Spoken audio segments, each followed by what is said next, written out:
미국의 레이먼드 무디라고 하는 의학 박사가 있습니다. 이 레이먼드 무디 박사님이 라이프 애프터 라이프, 삶 이후의 삶이라고 하는 제목의 이 책을 썼는데요.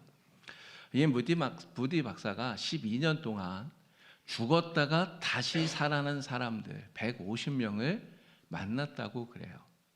이 150명의 사람들, 어떤 사람들이겠습니까? 병원에서 의사가 의학적으로 사망했다라고 판정을 한 사람들이에요. 그런데 의사가 죽었다고 분명히 판정을 했는데 시간이 좀 지나서 다시 살아난 거예요.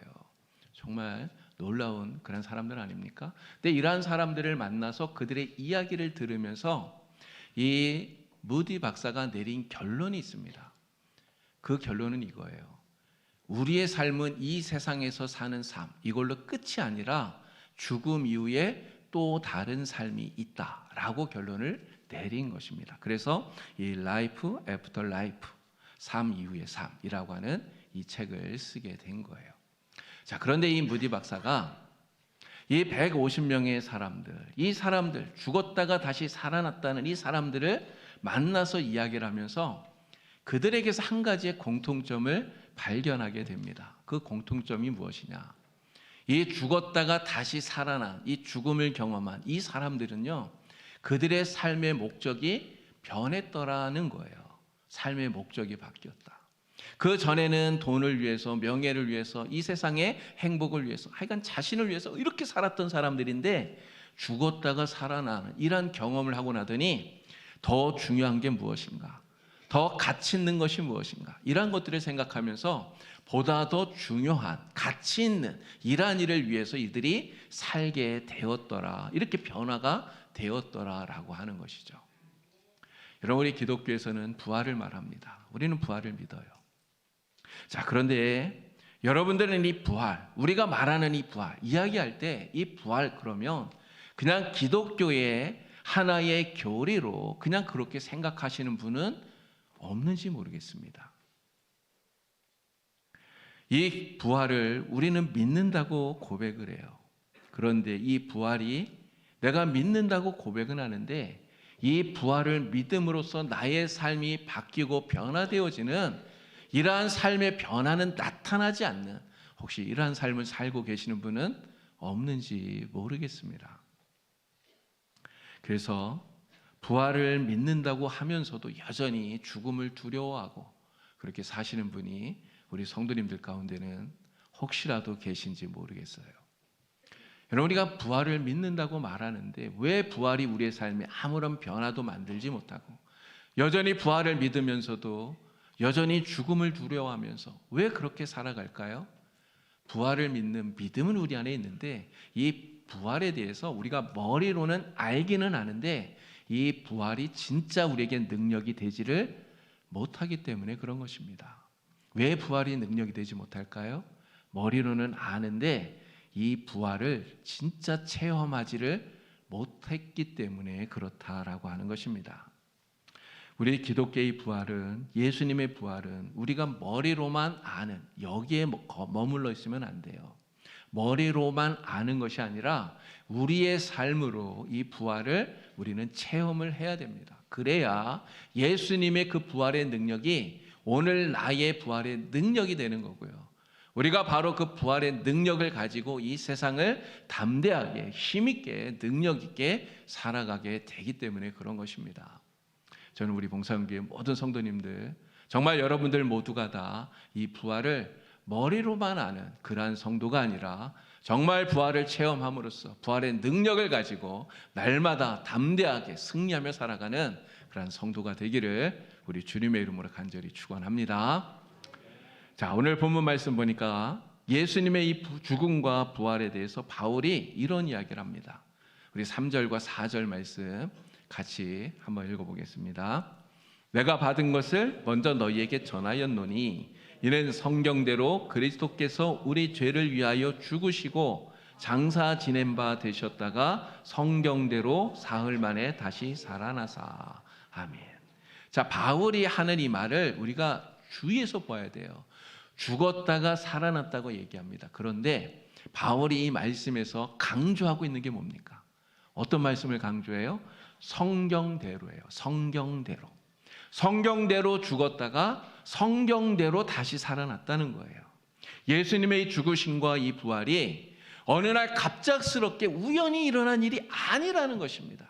하나님의 계획과 하나님의 섭리 가운데서 이 죽으심과 부활이 일어나게 되었다는 거예요. 그래서 성경대로 죽으시고 성경대로 살아났다 이야기를 해요.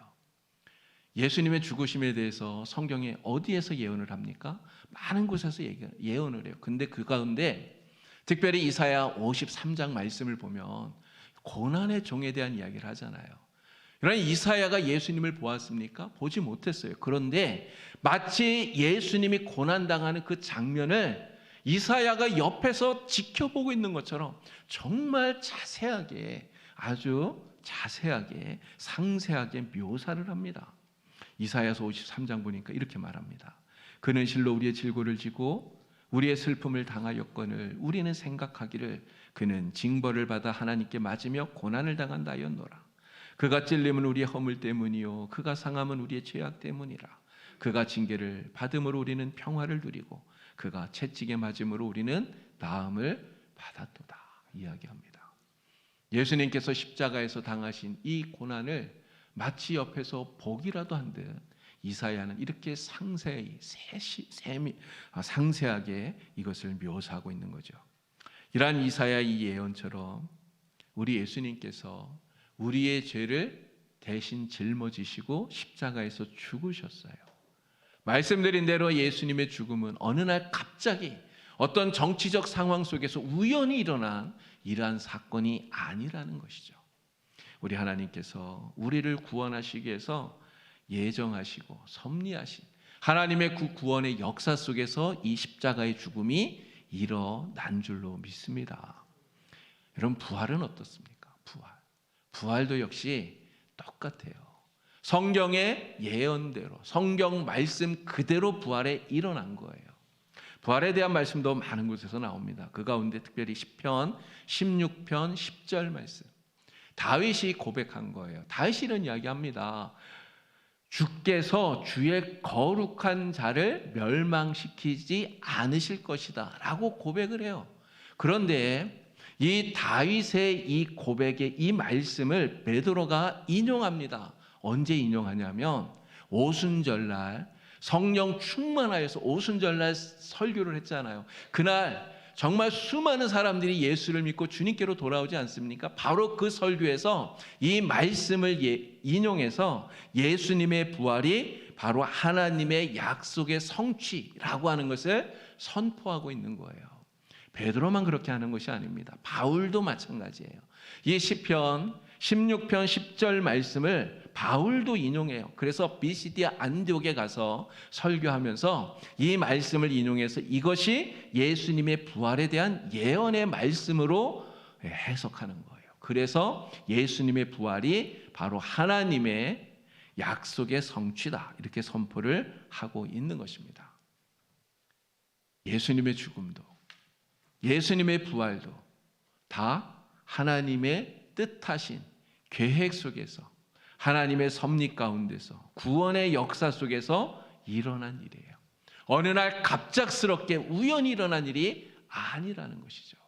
하나님께서 구원의 역사 속에서 약속대로 성취된 바로 그것이 예수님의 죽음이고 예수님의 부활입니다. 자, 예수님의 죽음과 부활, 특별히 부활을 우리가 생각할 때 우리는 이 부활을 단지 그냥 머릿속에서 그냥 아는 것으로 그냥 성경에 예수님 부활하셨대 그냥 아는 것으로 끝나면 안 된다는 거예요. 부활을 체험하는 것이 정말 중요합니다. 자, 오늘 고린도전서 15장 말씀을 읽었습니다. 3절부터 8절까지 말씀을 읽었는데 이 말씀에 보면 예수님의 부활을 목격한 사람들이 누구인가 그 명단이 나오고 있어요. 가장 먼저 누가 예수님의 부활을 목격했다고 말합니까? 게바. 여러분, 게바가 누구입니까? 베드로예요. 베드로. 그리고 또 누가 예수님의 부활을 목격했다고 그럽니까? 500여 명의 형제들, 그리고 또 야고보, 그리고 모든 사도들, 그리고 마지막으로 사도 바울에게 주님께서, 부활하신 주님께서 나타나셔서 그들이 부활의 목격자가 된 거예요. 자, 그런데 중요한 것은 이겁니다. 이 분들이 단지 예수님이 부활하셨다고 하는 이 사실을 그냥 아는 것으로 끝난 게 아니라는 거예요. 이들은 다 부활의 체험을 합니다. 예수님의 부활을 몸으로 체험하는 거예요. 여러분, 이 말이 무슨 뜻이겠습니까? 예수님께서 다시 살아나셔서 그들의 삶이 바뀌고 변화되어지는, 정말 그들의 삶이 완전히 송두리째 바뀌는 이러한 놀라운 체험을 그들이 하고 있다는 거예요. 여러분, 베드로가 어떤 사람인지 우리는 잘 알지 않습니까? 베드로는 예수님이 십자가에 못 박히시기 전에 체포되었을 때 예수님을 3번이나 모른다고 부인했던 사람이에요. 심지어는 예수님을 저주까지 했던 사람입니다. 베드로만 그런 게 아니잖아요. 다른 제자들도 다 마찬가지 아닙니까? 예수님 십자가에 못 박히시던 그때 다 도망가 버렸어요. 여기에서 말하는 500의 형제들도 다 마찬가지입니다. 다 예수님이 십자가에서 돌아가실 때 두려움을 가지고 예수님을 버리고 돌아섰던 사람들이에요. 자, 그런데 이런 사람들이 부활하신 주님을 만나니까 어떻게 됩니까? 부활하신 주님을 만나니까요, 그들의 삶이 바뀐 거예요. 베드로도 그렇고 12 사도도 그렇고요, 이 500의 형제들도 그렇고 부활하신 주님을 만나니까 이제는 주님을 담대하게 증거하는 부활의 증인이 되었다는 거죠. 부활하신 주님을 만남으로 부활의 증인이 되는 그들의 삶이 변화되어지는 이러한 놀라운 은혜를 누리고 있는 거예요. 야고보도 마찬가지입니다. 예수님의 동생인 야고보를 이야기하는 거예요. 이 야고보, 예수님 살아계실 때는 예수님을 메시아로 인정하지 않았어요. 받아들이지 않았습니다. 그러나 예수님 부활하신 후에 그는 예수님을 믿게 됩니다. 그리고 예루살렘 교회의 지도자가 되었어요. 초대교회를 든든히 세우는 그러한 사람으로 변화되어지는, 부활의 주님을 만난 이후에 이러한 변화를 그가 가지게 된 거죠. 바울도 마찬가지입니다. 바울, 누구보다도 앞장서서 예수님 믿는 사람들 핍박하던 사람이잖아요. 그런데 부활하신 주님을 만난 후에 온 세상에 주님의 복음을 전하는 이방인의 사도가 되는 이러한 삶의 변화를 그가 가지게 되었다는 거죠. 여러분, 이 사람들의 공통점이 무엇입니까? 이 사람들의 공통점은 딱 하나잖아요. 부활하신 주님을 만나서 삶이 변했다는 거예요. 삶이 변하였다. 송두리째 완전히 뒤바뀌게 되었다라고 하는 거예요. 부활을 믿고 받아들임으로써 그들의 삶이 180도 완전히 바뀌었다. 변화되었다. 이것이 바로 부활을 체험하고 있는 거라는 겁니다. 제가 여러분들에게 부활을 체험하라 이렇게 말하니까 그럼 내가 죽었다가 다시 살아나야 되나? 이런 생각을 하시는 분도 계실지 모르겠어요. 그러나 우리가 죽음 이후에 죽음을 이기고 다시 살아나는 부활은 우리 주님께서 오시는 그날 우리 모두가 갖게 될 것입니다. 제가 지금 말씀드리는 부활은 그러한 부활이 아니라 예수 그리스도 주님의 그 부활, 이것을 우리가 경험함으로써 그 부활, 이것을 우리가 믿고 받아들임으로써 내 삶이 바뀌고 변화되어지는, 내 삶이 새롭게 되어지는 이것을 말씀드리는 거예요. 바로 주님의 부활이 나의 삶을 변화시키는, 이것이 부활의 체험이라는 거죠. 이러한 부활의 체험을 다 하는 여러분이 되기를 간절히 축원합니다. 여러분 스스로에게 한번 물어보시기 바랍니다. 나 스스로에게 여러분 질문을 던져보시기 바랍니다. 나는 예수님의 부활을 단지 지식으로만 알고 있는 것은 아닌가? 나는 부활을 믿는다고 말은 하는데 정작 나의 삶에 그 부활로 인하여서 아무런 어떠한 변화도 없는 것은 아닌가? 우리는 스스로 이러한 질문을 던져야 됩니다. 여러분 모두 다 부활을 아는 데서 멈추는 것이 아니라 부활을 삶 속에서 체험하는 이러한 성도가 되기를 주님의 이름으로 간절히 축원합니다. 부활의 능력으로 나의 삶이 바뀌고 변화되어지는, 새롭게 되는, 그래서 주님의 부활의 능력을 가지고 날마다 담대하게 승리하며 살아가는 성도가 되기를 우리 주님의 이름으로 축원합니다. 부활을 체험하라는 말씀을 여러분들에게 드리고 있어요. 우리가 어떻게 이 부활을 체험할 수 있을까요? 베드로처럼 또 야고보처럼 바울처럼 여러분 우리가 어떻게 해야 부활을 체험하고 이 부활의 능력을 가지고 우리가 이 세상을 살아갈 수가 있겠습니까? 제가 여러분들에게 세 가지를 말씀을 드리려고 합니다. 잘 기억하시고 정말 이분들처럼 우리도 이렇게 함으로써 부활을 체험하고 부활의 능력을 가진 그런 성도로 살아가길 바랍니다. 어떻게 해야 우리가 부활을 체험할 수 있는가? 첫째는 회개함으로써 부활을 체험하고 부활의 능력을 가진 자가 될 수 있는 것입니다. 이런 야고보 이야기를 아까 잠깐 말씀을 드렸는데, 야고보 예수님 동생이에요. 예수님과 함께 한평생을 살았던 사람입니다. 그러나 야고보는 예수님이 살아있을 때 예수님을 메시아로 인정하지 않았어요. 오히려 예수님을 미쳤다고 생각합니다. 예수님이 귀신 들린 그러한 사람이라고 생각을 했었어요. 그러나 예수님께서 십자가에서 죽으시는 그 모습을 보면서 야고보는 비로소 깨닫습니다. 이분이 그냥 나의 육체적인 형님이 아니라 나의 주님이시구나, 나의 메시아이시구나, 살아계신 하나님의 아들이시구나, 이것을 비로소 깨닫게 된 거예요. 이런 것을 깨닫고 야고보가 뭘 했겠습니까? 엎드려서 눈물을 흘리면서 기도하고 회개하는 거예요. 여러분, 이 야고보가 얼마나 기도를 간절하게 했는지 야고보의 무릎을 낙타 무릎이라고 부르지 않습니까? 정말 낙타처럼 꿇어앉아서 하나님 앞에 간절하게 통회하고 자복하면서 회개했던 거예요. 금식하며 회개하고요, 진심으로 회개해요. 이러한 회개를 통해서 야고보는 부활하신 주님을 만납니다. 부활하신 주님을 만나고 그의 삶이 완전히 변화되어져서 초대교회 기둥과 같은 그러한 일꾼이 되어서 초대교회를 반석 위에 든든하게 세우는 이러한 역할을 하게 된 것이죠. 여러분 모두 다 예수님의 부활을 체험하고 부활의 능력으로 사는 그러한 성도가 되기를 간절히 원합니다. 우리가 부활을 체험하고 부활의 능력으로 살기 위해서 어떻게 해야 됩니까? 가장 먼저 진심으로 회개해야 돼요. 진심으로 회개해야 돼요. 주님, 내가 부활을 머리로는 알았습니다. 정말 내가 부활을 믿는다고 고백은 했습니다. 그러나 진실로 부활의 능력을 갖지 못하고 살았습니다. 주님, 회개합니다. 간절한 마음으로 회개하시고 주님, 나를 만나 주시옵소서. 간절한 마음으로 구하는 여러분이 되기를 바랍니다. 이 회개를 통해서 부활하신 주님을 만나고 부활하신 주님이 여러분들의 삶에 놀라운 변화를 일으키는 이러한 삶의 체험을 하시고 그래서 부활의 능력을 갖고 담대하게 능력 있게 살아가는 성도 되기를 우리 주님의 이름으로 간절히 축원합니다. 자, 우리가 어떻게 부활을 체험할 수 있을까? 두 번째는요, 말씀을 통해서입니다. 말씀을 통해서 부활을 체험하고 부활의 능력을 가지고 우리는 살아갈 수가 있어요. 저 오늘 말씀 보니까 바울이 이야기합니다. 그리스도께서 성경대로 죽으셨고 성경대로 살아나셨다는 거예요. 아까도 말씀드리지 않았습니까? 어느 날 갑자기 우연히 일어난 일이 아니라 하나님이 계획하신 그 구원의 역사 속에서, 하나님의 그 섭리 속에서 이 하나님이 예수님의 죽으심과 부활의 사건이 일어나게 된 거예요. 성경대로.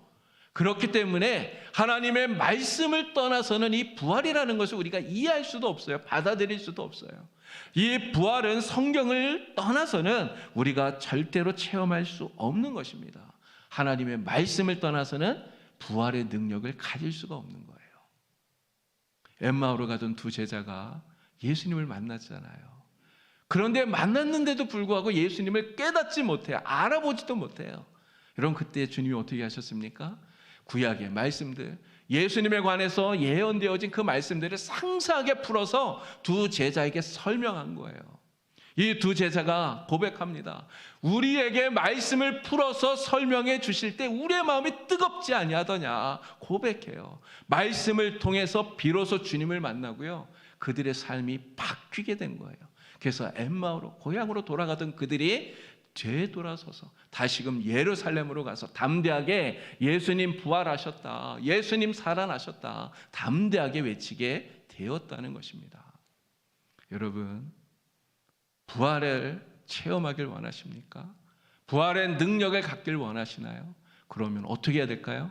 성경 말씀을 펼쳐야 됩니다. 성경을 펼쳐서 말씀을 읽으시고 그 말씀 속에 살아계시는, 오늘도 살아서 역사하시는 우리 주님을 만나는 여러분 되기를 우리 주님의 이름으로 간절히 축원합니다. 말씀 안에서 주님의 부활을 체험하고 부활의 능력을 힘입는 여러분 되기를 우리 주님의 이름으로 간절히 축원합니다. 자, 마지막 한 가지 더 말씀을 드릴게요. 어떻게 해야 우리가 부활을 체험하고 부활의 능력을 가지고 살 수 있는가? 세 번째는 주님께서 우리에게 주신 그 사명, 이 사명을 감당할 때 우리가 부활의 주님을 만나고 체험하고 부활의 능력을 갖고 살아갈 수가 있다는 거예요. 여러분, 베드로를 생각해 보시기 바랍니다. 베드로는 가장 먼저 부활하신 예수님을 만났습니다. 그런데 베드로는요, 예수님이 부활하셨음에도 불구하고 여전히 그는 실패한 사람이었어요. 예수님 부활하셨다는 것을 알면서도 만났음에도 불구하고 베드로 뭐라고 말합니까? 나는 그냥 고기나 잡으러 가야겠다, 이렇게 이야기하잖아요.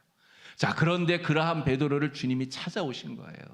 그를 만나지 않았습니까? 그리고 그에게 주님께서 새로운 사명을 주셨어요. 요한의 아들 시몬아, 네가 나를 사랑하느냐? 나의 양을 먹이라, 나의 양을 쳐라. 주님께서 사명을 주셨어요. 베드로는 바로 이 부활의 주님이 맡기신 이 사명 속에서 다시금 회복되는 거예요. 이 사명 속에서 부활의 체험을 하는 것입니다. 그리고 부활의 능력을 가진 사람이 되어서 복음을 전하는 정말 주님의 참된 제자가 되었던 거예요. 여러분, 우리 주님의 부활을 체험하길 원하십니까? 우리 주님의 그 부활의 능력을 가지고 사시길 원하십니까? 그렇다면 여러분들에게 주님이 주시는 사명, 오늘 우리에게 주신 그 주님의 사명을 여러분 기억하시고 그 사명을 온전히 감당해 나가는 그러한 성도가 되기를 우리 주님의 이름으로 간절히 축원합니다. 우리가 사명을 외면하면 우리 안에서 부활의 능력도 희미해져요. 약해진다는 거예요. 그러나 주님께서 나를 세우신 자리에서 가정에서나 또는 학교에서나 또는 일터에서나 나의 직장에서나 어느 곳에서든지 주님께서 내게 맡겨주신, 내 손에 들려주신 그 사명을 기억하고 예수님이 살아계심을 담대히 증거하고 예수님이 우리의 구주 되심을 담대히 선포해 나가면 바로 그곳에 부활의 주님을 우리가 체험하는 자리가 되는 줄로 믿습니다. 주님의 부활을 체험하게 되고 주님의 능력으로 우리가 살아가게 되는 거예요. 그렇게 할 때 바로 이 부활이 그냥 우리의 머릿속에 단순한 교리가 아니라 우리를 살아 움직이게 하는 동력이 되는 줄로 믿습니다. 여러분 모두 다 나에게 주신 주님의 그 사명 잘 감당하셔서 주님의 부활을 체험하시고 주님이 주시는 이 부활의 능력을 가지고 날마다 담대하게 살아가게 되는 이 은혜를 누리시기를 우리 주님의 이름으로 간절히 축원합니다. 1941년도 12월 7일 날 일본이 진주만을 공격합니다.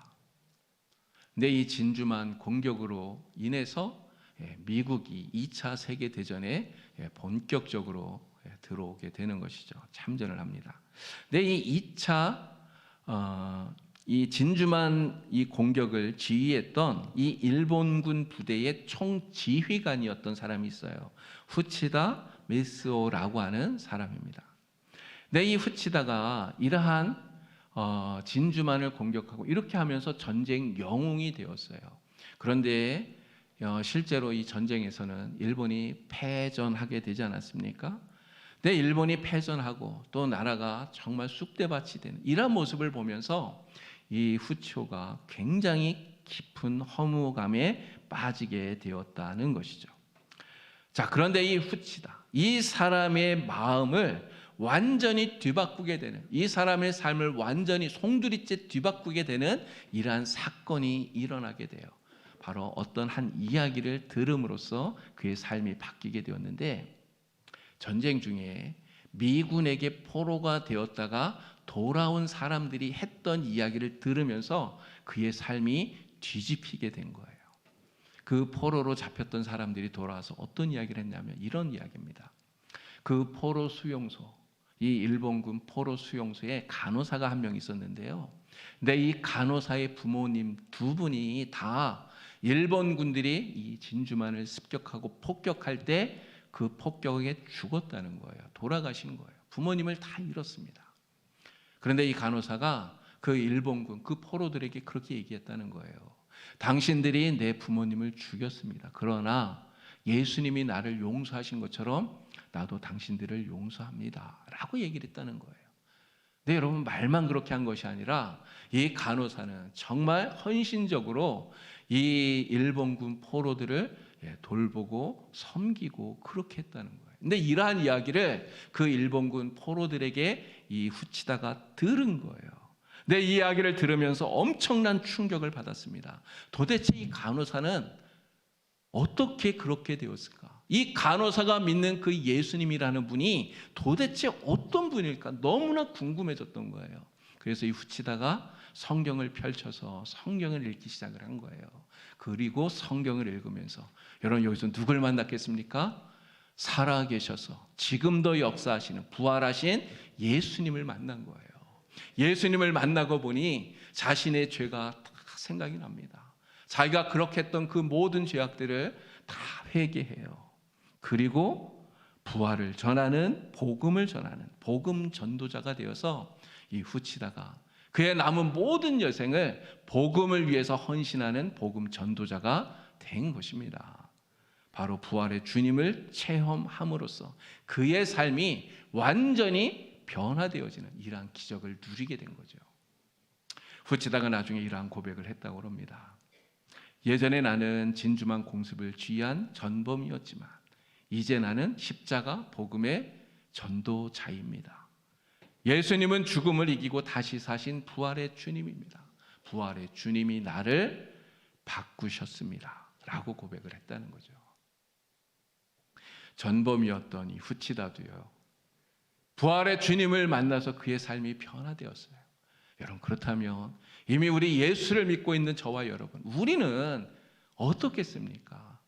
예수를 이미 믿고 있는 우리들은 다 부활을 체험하고 부활의 능력을 가지고 담대하게 살아갈 수 있는 그러한 성도가 다 될 수 있는 줄로 믿습니다. 여러분, 다시 한번 말씀드립니다. 부활은 교리가 아니에요. 부활은 그냥 기독교에서 말하는 교리가 아닙니다. 부활은 우리의 머리로만 알면 안 돼요. 부활은 체험해야 되는 것입니다. 예수님의 부활을 체험해야 됩니다. 바로 주님께서 지금도 살아계셔서 지금도 나의 삶에 역사하셔서 나의 생각을 바꾸고 나의 삶을 바꾸고 나의 행동을 바꾸고 내가 온전히 주님이 원하시는 그러한 사람으로 바꾸어지도록 변화시키는 이러한 놀라운 능력을 행하시는 것을 우리가 지금도 경험해야 됩니다. 주님은 그렇게 역사하고 계셔요.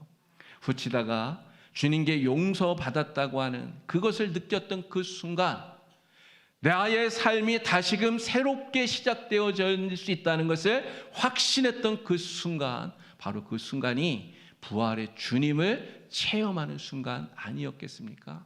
오늘 우리의 삶 속에도 바로 그러한 부활의 주님을 체험하는 이러한 순간이 다 있기를 주님의 이름으로 축원합니다. 주 부활의 주님을 체험하셔서 부활의 주님이 주시는 그 능력이 나의 능력이 되어서 이 부활의 능력을 가지고 날마다 담대하게 승리하며 살아가는 우리 성도님들 되기를 우리 주님의 이름으로 간절히 축원합니다. 하나님 아버지, 오늘 우리가 주님의 부활을 머리로만 알지 않도록 주여 도와주시옵소서. 우리가 회개함으로 말씀을 통해서 사명 감당함으로 우리 주님의 부활을 체험하게 하여 주시고 우리 주님의 부활의 능력을 가지고 날마다 담대하게 승리하며 살아갈 수 있도록 하나님 역사하여 주시옵소서. 예수님의 이름으로 기도드리옵나이다. 아멘.